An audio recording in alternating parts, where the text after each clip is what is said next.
tapos na po ako. Nabili ko na po ang ticket ninyo ni tatay. Sa susunod na araw na po ang biyahe ninyo. At magpapadala na rin po ako ng pocket money ninyo at pang taxi papunta dito sa bago naming titirhan.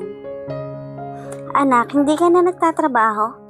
Dito ko na po ikukwento sa inyo ang lahat, Nay. Sige anak. Naisend ko na po sa messenger ninyo ang ticket po. Mag-iingat po kayo sa biyahe, Nay. Kasi hindi na makapaghihintay sa inyo si Tintin. Kawawa naman ang mahal kong apo. Kumusta na nga pala siya, anak? Nag-aalalang tanong na kanyang ina. Nandito po siya ngayon, Nay, nagpapahinga po. Madaling mapagod si Tintin. Sa susunod na linggo nga pala ang visit niya sa hospital para matingnan ng doktor. Sige lang anak, habang nagtatrabaho ka, ako ang magbabantay sa kanya. Salamat po, inay. Si Jennifer naman ay halos hindi pa rin makapaniwala dahil iba pa rin ang nararamdaman nito at gustong-gusto na nitong umuwi ng Pilipinas. Anak, may problema ka ba? Mami, wala po. May iniisip lang po ako tungkol sa trabaho ko sa Pilipinas. Siguro kailangan ko na pong makabalik as soon as possible. Work ba talaga? Kailanman ay hindi ka nagka-problema sa trabaho mo dahil alam kong napakagaling mo sa trabaho yan. Magtapat ka nga. Siga ba yan? Sige na. Paano kita matutulungan o mabibigyan ng advice kung hindi mo sinasabi sa akin ang problema mo? O sige na nga ma. I know naman na magaling ka sa bagay na yan. Oo ma. May nararamdaman akong kakaiba sa kanya.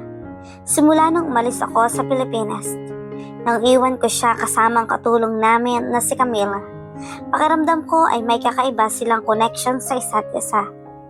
Nararamdaman mo na pala, ba't mo iniwan sa maid mo? Ma, dito ko na-realized pero hindi ako nagpapahalata sa kanilang dalawa. Pag uwi ko, gaya pa rin ng dati. Para malaman ko talaga kung ano ang relasyon nila. Kung hindi ba talaga ako nagkakamali sa iniisip ko.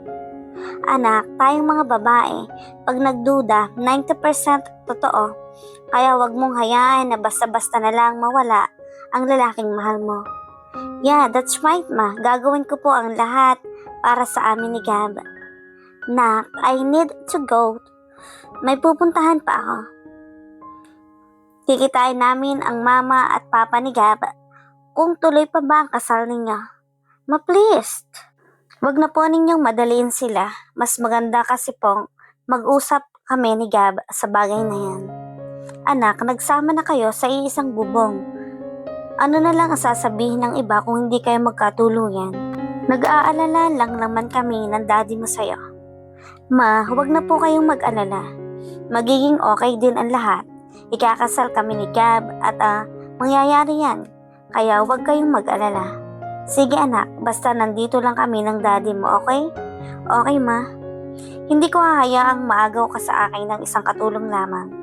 Sabi nito sa kanyang isip habang iniinom ang isang baso ng red wine. Kinabukasan dumating na ang mga magulang ni Camila at handa na siyang bumalik ulit sa kanyang trabaho. Naitay, mabuti at dumating na po kayo. Maligayang pagdating sa bago nating bahay. Tuloy po kayo, Naitay. Bati nito sa kanyang mga magulang sabay mano. Anak, bahay mo to? Saan ka galing ang pera? At nakabili ka ng ganitong kalaking bahay. Manghang-mangha ang kanyang mga magulang nang makita nito ang bago nilang tirahan. Nay, papa po ni Tintin ang bumili ng bahay na to. Ano? Nagkita na pala kayo ng ama ng bata. Bakit hindi man lang namin alam? Nay, pasensya na po. Gusto ko lang sabihin sa inyo ng personal. I'm sure nagugutom na po kayo. May niluto po ako dito, Nay. At Tay, kumain na po kayo. Mamaya aakyat tayo sa itaas. Matutuwa po si Tintin pag nakita kayo ng bata. Kumain na ba ang apo ko? Pag-aalala ng lola ni Tintin. Natutulog pa po siya. Ganyan po talaga, antukin dahil siguro sa gamot na iniinom niya. Meron po kayong sariling kwarto ninyo ni na tatay. Mayaman pala ang ama ni Tintin.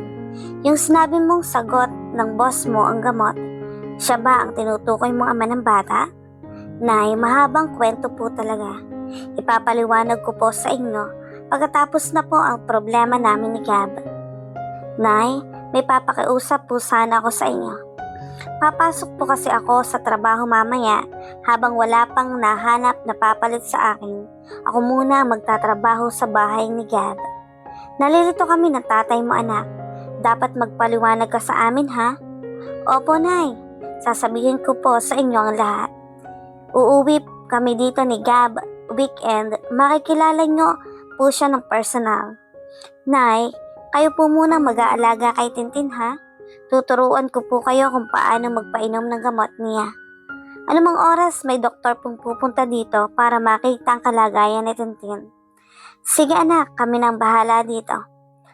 Mamaya sasabay na ako kay Gab pero kakausapin pa namin ni Tintin bago kami aalis ni Gab. Sige anak. Sige, kumain na po kayo, Nay at Tay. Salamat anak.